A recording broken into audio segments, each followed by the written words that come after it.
We love MCU villains, right? Seeing them jump from our favorite comics to the big screen has been an incredibly rewarding and sometimes frustrating experience. But have these villains reached their full potential? Most of the time, no. Almost all of your favorite villains have secret powers that we didn't get to see on the big screen. What are some of the biggest omissions? Let's get into it right now. We all know Loki's biggest superpower is escaping certain demise. Just when we thought he was gone for good thanks to Thanos, he was able to use his charisma and charm to force Disney executives to give him his own TV show. And throughout all the films and his solo adventure, we've seen a lot of different magical abilities by the God of Mischief. He mostly likes to shapeshift and create illusions, but did you know he can do a lot more in the comics? One of the most interesting abilities is the fact that he can transfer his magic to other people, and they suddenly can perform all of Loki's tricks for a short time. See, Loki's a good guy after all, being able to spread the wealth and all that. Now, I really wish there was a scene in Thor Ragnarok where Loki gave Thor his powers to help fight Hela. Wouldn't that have been equally awesome and hilarious? I think so. Thanos seemed quite durable, didn't he? The Mad Titan could hold his own against any Avenger, including Thor and Captain Marvel, but in Infinity War and Endgame, a lot of his power came from the Infinity Gauntlet. As he collected stones, he was imbued with a ton of special abilities, but without that power, he was mainly just a brute. But what if I told you that Thanos is way more than that in the comics? Besides his strength, he can also shoot energy blasts that work as effective ranged weapons. Now, maybe the movies didn't want to make Thanos too OP or wanted to highlight just how powerful he was when he started getting Infinity Stones, but whatever the reason, I think it was the right call. I'll be honest with you, I think energy blasts in the MCU are overdone and always vary in strength and ability depending on the fight. Plus, it was great to see Thanos as such a strong regular fighter that he could go a few rounds with the Hulk. Now, this is one that would get a lot of fans excited. Killmonger frequently tops the list for people's favorite MCU villains thanks to Michael B. Jordan's incredible performance that somehow was equal parts ferocious and sympathetic. So when Killmonger didn't make it out of the movie by the end, even when he had the choice to, it was a huge blow to fans. And now, given the tragic passing of Chadwick Boseman, there is a vocal group of fans who somehow want Killmonger resurrected to become the new Black Panther. And this may seem crazy, but just know that in the comics there was a time where Killmonger's remains were used in a magical ritual that transferred his essence over to a different body that had the strength of Black Panther. If Killmonger did this in the MCU, fans would lose their minds. It would allow one of the best MCU villains to make a glorious comeback. Agatha Harkness was the first main villain of Phase 4, and due to the nature of television, we spent more overall time with her than with practically any other villain in the MCU. She was a powerful magic user who just wanted a piece of some of Wanda's sweet, sweet chaos magic. During the show, she used her magic to influence and shape events, but there's one special power we didn't see utilized. Besides all her illusions, she can also manipulate experiences. For example, she once cast a spell that allowed Captain America to experience half a millennia of events in an instant. Makes you wonder if she could have done that to Scarlet Witch if she really wanted to, but then if she did, we never would have taken that little stroll down Wanda's memory lane. Even though Agatha is trapped in a truly monstrous state at the moment, chances are she'll be back to cause more trouble in the future, and hopefully this ability comes into play then. Red Skull is one of the greatest Captain America villains, but also the one with the least creative name. Alright, so let's make a guy with a big red skull. What do you think we should call him? Crimson Terror? Nah, too much. Johann Jingleheimer Schmidt? Not scary enough. Red Skull? Perfect. And although a lot of people were hoping Red Skull would be back in some way in the present day to torment Captain America, all we ended up getting was the ghostly Spectre version of the character who had to guard the Soul Stone. But in the comics, the reason Red Skull is able to survive for so long is because of all his clones running around. Whenever he's in danger, he can transfer his consciousness to a clone or send a clone to do his dirty work. Some of these clones have even developed powers in the past. It seems like we've officially moved on from Red Skull, so it doesn't look like this will happen in live action. But with Captain America 4 with Anthony Mackie officially on its way, never say never. Ultron, the robot that took a few seconds to look around Earth and immediately realized it needed to go, has a ton of nifty upgrades and features that the Avengers probably hate. Hey, but Alexa would probably love. Yeah, that's right. I got my eye on you, Alexa. Anyways, one of Ultron's secret powers is his Encephalo-beam. It's located in the head, and it's a beam that is able to put the people who are hit by it in a coma, as well as implant hypnotic commands within their minds that he can activate later. So if you ever start whistling that Pinocchio song for no reason, Ultron probably hit you with his Encephalo-beam. Good thing Ultron didn't have this in the movie, but then again, there would be no reason for Tony and Bruce to make this feature for the eventual evil robot. And on top of that, Ultron also has things like tractor beams and the ability to absorb electromagnetic radiation to give himself more power. Hela made a big splash in the MCU by revealing Odin's dark history as well as causing Asgard to be completely destroyed. In Thor Ragnarok, Hela displayed impressive magical ability and was able to wake up an entire undead Asgardian army to help fight for her. But although she did a lot, we didn't see the full range of her abilities. Something notable is that Hela has the tools that allow her to do even more incredible things like time travel. And although Thor Ragnarok is one of the most fun MCU movies, now there's a part of me that wishes we could have seen a film where Hela actually uses time travel to go back and stop Odin from imprisoning her. Think about it. Yes, it would have spoiled the time travel in Endgame, but taking a peek into the past when Odin was at his most bloodthirsty would have been amazing.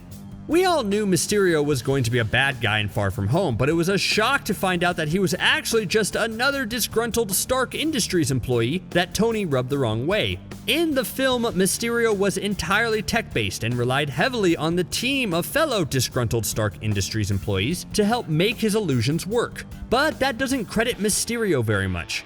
In the comics, on top of being an expert in mechanical engineering, he's also extremely knowledgeable in things like pharmacology, which allows him to concoct new formulas that are effective against Spider-Man. For example, he has a certain gas that dissolves Spidey's webbing when it gets close to him. Now that's a fun trait. As cool as Mysterio was, I do wish he wasn't so reliant on the drones, don't you? In the comics, Thunderbolt Ross becomes Red Hulk. Now, this one isn't so much a secret power as it is something that could happen down the line. I mean, unless Ross has been secretly moonlighting as Red Hulk and no one knows about it, but that seems unlikely, right? Anyways, Red Hulk is something fans have been asking for ever since Ross played a huge part in 2008's The Incredible Hulk. And the fact that William Hurt continues to have solid supporting roles in the MCU to this day sorta seems to indicate that the MCU has big plans for the character overall. And if things like his declining health force him to undergo experimentation where he becomes Red Hulk and can operate as both the leader and the brute force of his Thunderbolts team, then I wouldn't complain one bit. With Bruce Banner's story winding down in the MCU, it's time for new Hulks like She-Hulk and Red Hulk to rise. Alexander Pierce was one of the top Hydra operatives working in the United States, and he provided an excellent foil to Nick Fury. Now, this one isn't really a secret power. It's not like the comic version of Alexander Pierce could talk to dolphins or anything like that, but I just thought it was important to mention that although Pierce was older and wore a suit all the time, he was an expert in hand-to-hand combat back in the day. The reason I mention this is because I'm now sad we didn't get a chance to see screen icon Robert Redford give his enemies an easygoing and laid-back smile before unleashing some ultra-cool fighting moves on them or something. I'd pay to see Robert Redford fight someone. Doesn't even have to be in a movie or not. Taskmaster was one of the main villains in the Black Widow movie, and I think it's safe to say that not everyone was thrilled with this interpretation of the character. While the villain did showcase their ability to mimic everyone's ability, which included Cap's shield work, Hawkeye's arrow shooting, and Black Panther's claws, the character was mostly silent throughout Black Widow's runtime. But in the comics, the character of Taskmaster is a much more complex character. He not only has the downfall of losing his long-term memory for every new skill he learns, but he also has the ability to mimic voices by changing his vocal cords. That's wild. I wish we would have seen a part of that in the Black Widow movie. How cool would it have been to hear Hawkeye's voice or even Steve Rogers' voice coming out of Taskmaster's mouth?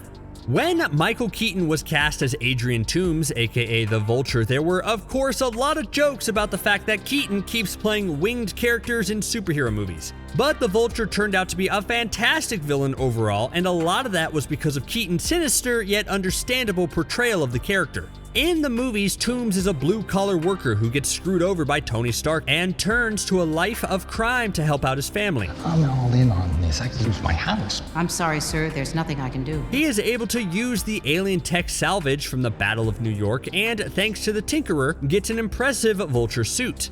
But in the comics, the suit comes with even more upgrades. You see, Toomes is a much older man in the comics than he is in the movie, and the suit helps keep him young and spry. There's even a device called the Juvenator, which allows Toomes to suck the life out of his enemies in order to make him younger. Excuse me? Yeah, I don't see Keaton using that device anytime soon, do you? The guy's old, but still in great shape.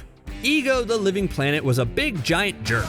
I'm what's called a celestial, sweetheart. He's actually one of the most terrifying villains the MCU has ever seen, thanks to his overarching plan of spreading his seed across the entire galaxy for centuries, trying to find someone to help him destroy everything. During the final showdown, the Guardians of the Galaxy had to work together in order to take down this huge threat, and were only able to do it thanks to their new friend Mantis and Peter's newfound celestial powers. Could you imagine if Ego made it harder for them? Well, that could have been the case. In the comics, Ego can create sentient beings that protect his surface, and they basically act like antibodies. And it's surprising we didn't see anything like that. We know superhero movies love mindless armies of CGI paper people that our heroes can mow through without any remorse.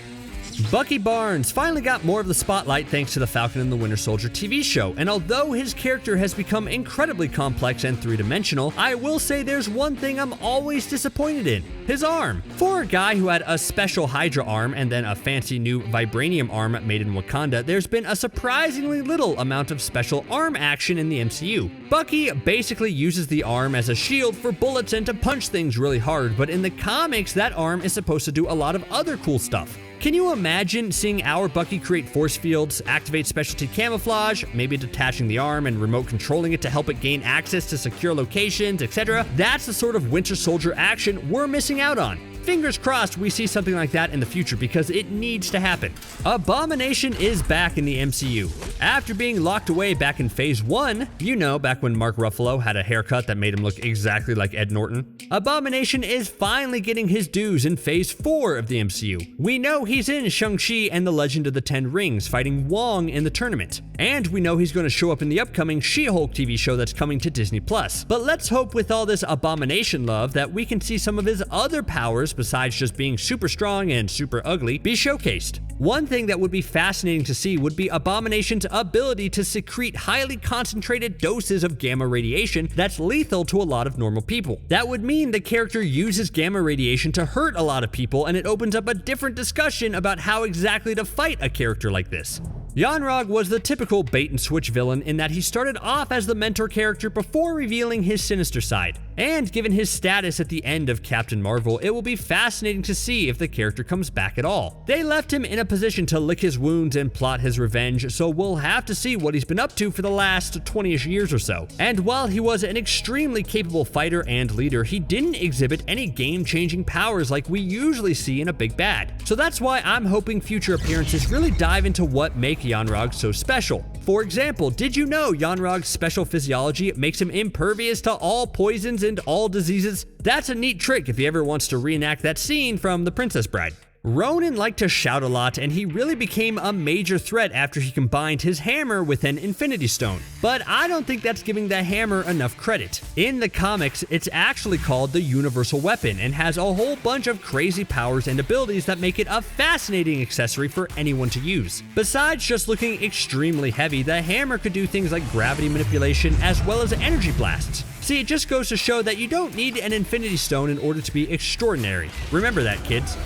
There's a tendency in the MCU to have their hero fight a villain with the exact same skill set as them. Iron Man fought Ironmonger, Captain America fought Red Skull, and Ant-Man fought Yellowjacket. But although the film had Yellowjacket as just another crazy guy in the suit, in the comics, Darren Cross has a more complex relationship with that shrinking technology. Turns out he was actually given a nucleorganic pacemaker that allowed him to use those special Ant-Man abilities without needing the suit to do it. How cool would it be if Yellowjacket returns, but with the suit fused in him now as like a semi-nucleorganic pacemaker? That'd be awesome.